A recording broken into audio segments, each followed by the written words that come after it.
సుమన్ టీవీలో మీ personal and business promotions కోసం కింది నెంబర్కి కాంటాక్ట్ చేయండి.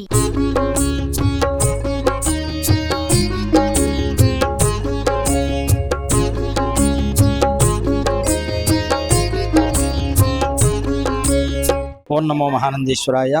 ఈరోజు ఆషాఢ పౌర్ణమి సందర్భంగా మహానంది క్షేత్రంలో వెలిసినటువంటి శ్రీ కామేశ్వరి అమ్మవారికి వివిధ రకాలైనటువంటి కూరగాయలతో విశేషంగా అలంకరించడం అనేటువంటిది జరిగింది. ప్రధానంగా మనకి ఆషాఢ మాసం అనేటువంటిది అమ్మవారికి అత్యంత ప్రీతి అయినటువంటి మాసము. ఈ యొక్క ఆషాఢ శ్రావణ భాద్రపద మాసాలు అధికంగా అనారోగ్యాలు వచ్చేటువంటి మాసం కాబట్టి ఇటువంటి మాసంలో మనం అమ్మవారిని విశేషంగా వివిధ రకాలుగా ఆరాధనలు అర్చనలు చేయడం ద్వారా ప్రజలు రోగాల బారిన పడకుండా అమ్మవారి యొక్క అనుగ్రహంతో అందరూ కూడా చల్లగా ఉంటారు. అట్లాగే మన రాష్ట్ర దేశమంతా కూడా సుభిక్షంగా ఉంటుంది అని చెప్పి మనకి ఈ యొక్క దేవీ భాగవతంలో ఈ యొక్క ఆషాఢ పౌర్ణమి రోజున అమ్మవారికి విశేషమైనటువంటి శాఖములతో అలంకరణ చేసి అర్చన చేయాలని చెప్పారు. కాబట్టి లోక కళ్యాణార్థమై ఈ రోజు వైభవంగా మహానంది క్షేత్రంలో వెలిసినటువంటి కామేశ్వరి అమ్మవారికి ఈ యొక్క శాకాంబరి ఉత్సవం అనేటువంటిది ఆలయ కార్యనిర్వహణాధికారి శ్రీనివాసరెడ్డి గారి ఆధ్వర్యంలో అత్యంత వైభవంగా నిర్వహించడమైనది. శ్రీ మహానందీశ్వర స్వామి వారి దేవస్థానంలో ఈ రోజు శాకాంబరి ఉత్సవం అత్యంత వైభవంగా నిర్వహించడం జరిగింది.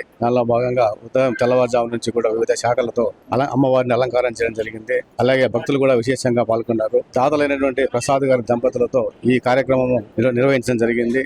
వారు కూడా ఈ రోజు ఉత్సవంలో పాల్గొన్నారు. వారికి ఆ స్వామివారి ఎప్పుడు కూడా ఆశీస్సులు ఉండాలని కోరుకుంటున్నాము. అలాగే ఇక్కడికి వచ్చిన భక్తులు కూడా స్వామివారిని దర్శించుకుని తీర్థప్రసాదాలను స్వీకరించి స్వామివారి కృపకు పాత్ర అవుతారని ఆశిస్తున్నాం.